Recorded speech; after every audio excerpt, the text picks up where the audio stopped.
you. Back in the mid-'90s, we played a concert in Akron, Ohio, with a band called Over the Rhine, one of my favorite bands. We had a lot of time between our sound check and the time we were going to play. So we decided to wander around downtown Akron. Akron at the time, I'm not sure what it's like now. It's been a while since we've been there, but it was really depressed, and buildings boarded up, and I think economically hit pretty hard. We're walking around. The only thing we found that was open is there was this awning that kind of jutted out over the sidewalk, and it was this Egyptian-looking thing, and it said Cairo. So we walk in, and it is this bar, like old-school bar with this tuck-and-roll upholstery. It was like walking into a David Lynch film.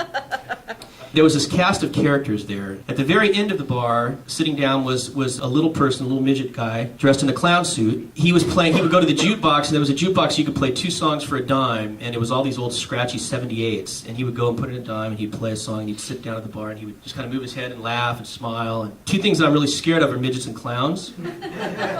So it was kind of a shock, to walk in there. And then at the other end of the bar is this guy who has got this long beard, and he kind of looks a little Amish looking, but he's obviously got some alcohol issues. And he's shaking and smoking and rocking back and forth. In the corner, there's a girl, a woman who I'm pretty sure was a prostitute, and she was kind of doing a little deal with the guy. And then to top it all off, there's this lady, the bartender, and she's like, I don't know if any of you guys remember this show. There was some show that had this lady called Flo, and she was like a diner woman, Alice? Yeah, Alice. That's her. Yeah. And she had the big hair, the big gray, silvery hair. Well, this lady's like that, and she's chain smoking, and she's talking all rough, and it's like, and it was this weird scene. A really strange scene. One of the few times in my life that actually I felt like I really had an epiphany in this place. I get kind of emotional when I talk about it because it made such a big impact, but this is a place that you have cast-offs, you have people who had kind of formed this little community of kind of wacky people that society would throw away, and society wouldn't want anything to do with them. I walked in and I'm looking around and I realized this is the place, of all places, this is the place Jesus would be.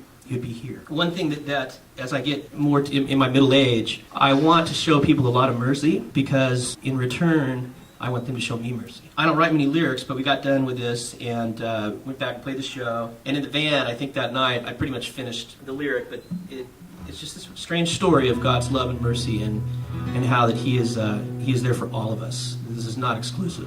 This is a very inclusive club that we belong to.